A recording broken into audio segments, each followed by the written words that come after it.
all the young dudes. Welcome back, everyone, to the channel. Hope you are doing wonderful today. This gorgeous afternoon that it is. What are we doing? We're listening to a little Mott the Hoople. We're listening to the track All the Young Dudes, the title track of their album of the same name, released in 1972, their fifth studio album.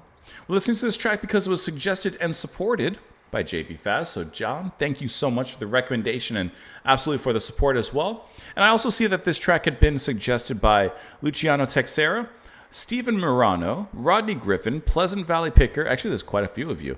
Scott Stephen, Bob Holtzman, Wayne, Drumming Vulture, Jeff Shika, Scott Stevens, Cato, Chris Meadows, Lewis Maddox. The list goes on and on and on. Chris Dodgett as well, and Nelson DJ. So thank you guys so much for the recommendation. Now, we've listened to some music from Ian Hunter, and I thought that we had listened to music from the Hoople, but we have not. So let's go ahead and jump through this particular hoop. Please clap. And we'll talk about it a little bit after. Here we go.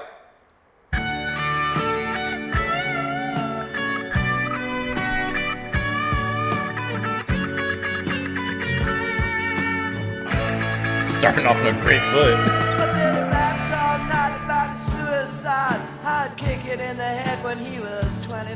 Sounds like Bowie.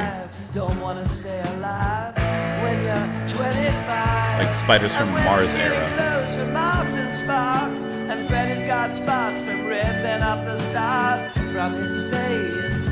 Funky little birthday. I love the organ.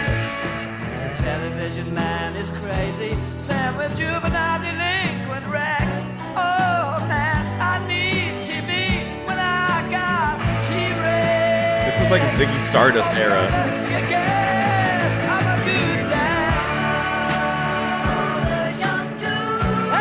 Hey.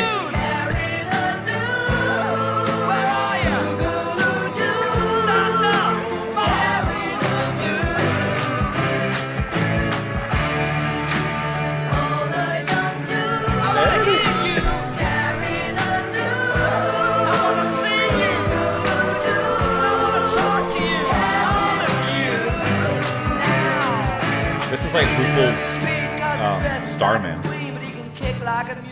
It's a real mean team, but we can love. Oh yes, we can love. And my brother's back at home with his Beatles and his Stones. We never got it off on that revolution stuff. What a drag. Too many snacks. I like the drunk a lot of wine and I'm feeling fine. Gotta raise some cap to bed. Oh, is there concrete all around, or is it in my head? Yeah, I'm a doomsday. All the young dudes. Hey, dudes. Big swing. Where are ya? Boogaloo-doo. Stand up. Carry the news. I like that speed up on the end of the riff. I wanna hear ya. I wanna see you. I wanna relate.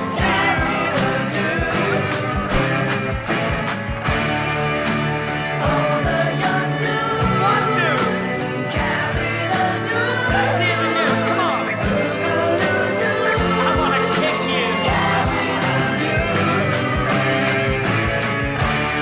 Hey, you there. That riff in combination with the organ is really, really good. I want you at the front. Now you're the strength. Ripped Now into you it. bring it down, 'cause I want it. I want it right here. Bring it, come on. Bring it. Here you go. I wanted to do this for years.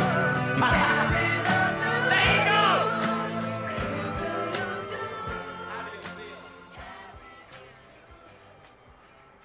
This sounds very much like Ziggy Stardust era David Bowie. And I know that Ian Hunter and Bowie have had some connections as well. So it doesn't surprise me.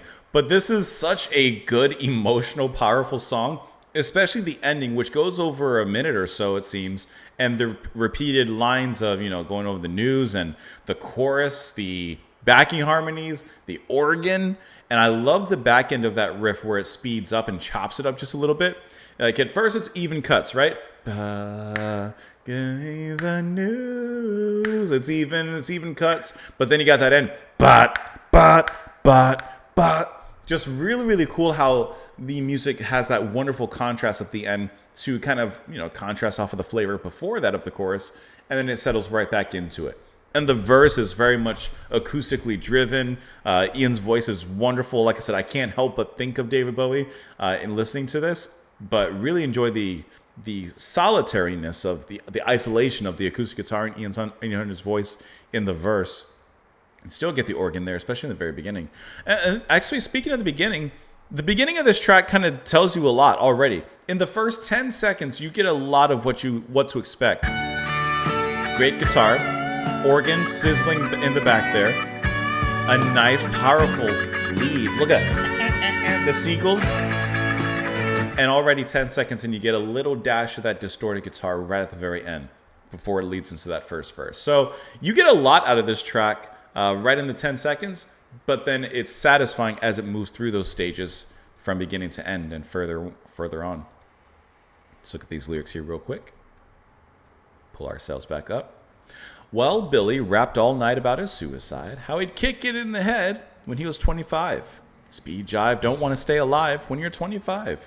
And Wendy's stealing clothes from Marks and Sparks, and Freddy's got spots from ripping off the stars from his face. Funky little boat race. Television man is crazy saying we're juvenile delinquent wrecks. Oh man, I need TV when I got T-Rex.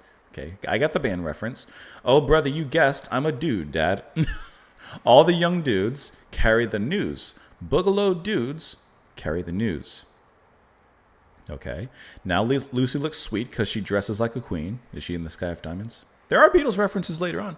But he can kick like a mule. It's a real mean team. But we can love. Yes, we can love. And my brother's back at home with his Beatles and his Stones. We never got it off. On that Revolution stuff.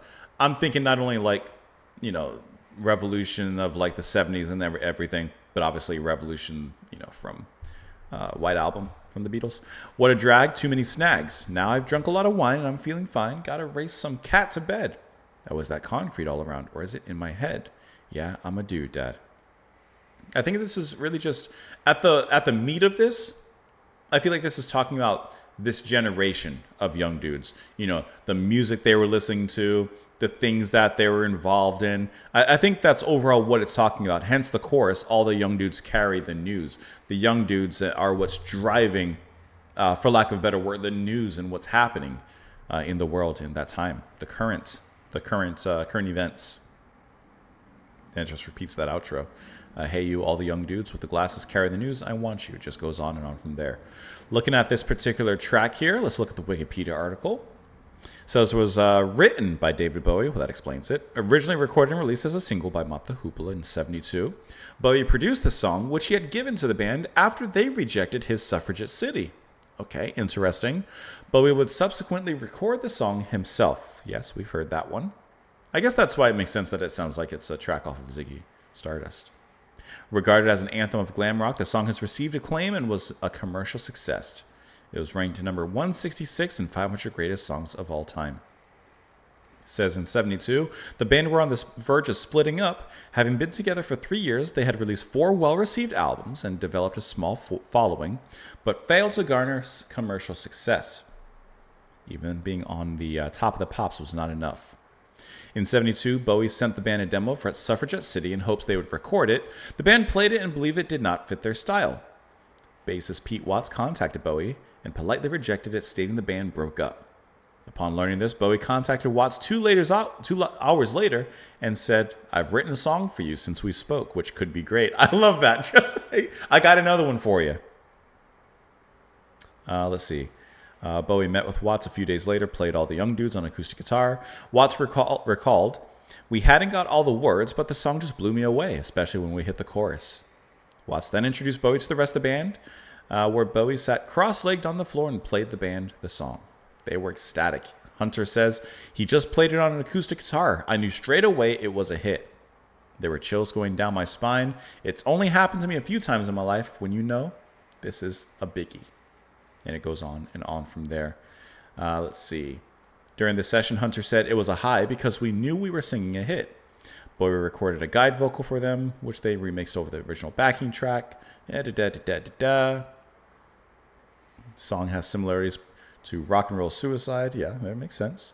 Of course, there's reference to the hippie era. I'm catching some of these. I'm catching some of these. Bowie himself once claimed that the song was not intended to be an anthem for glam and actually carried a darker message of apocalypse. He says in an interview, the boys are carrying the same news that the newscaster was carrying in the song 5 years. Like we only have 5 years left. Okay. It is no hymn to the youth as people thought. It is completely the opposite. All the young dudes is also thought of as a gay anthem. Lou Reed said it's a gay anthem, a rallying call to the young dudes to come out in the streets and show that they were beautiful and gay and proud of it. And it goes on from there. Looking at the chart information, you got 4 in Ireland, 20 in the Netherlands, 3 in the UK singles chart, and 34 US cash box, and so on and so forth. Let me know what you guys thought of the track, because I enjoyed that quite a bit, especially the organ sizzling beneath everything. Very nice, very nice. JB Faz, thank you so much once again for the recommendation. Everyone else for suggesting this track as well, and for the support. Let me know what you guys thought. Comments down below. Press the like button before you head out. Buy me a coffee's there. If you want to put in, if you have an urgent request, you can toss it in there. But otherwise, please enjoy the rest of your afternoon, and I'll see you all later. Bye, guys.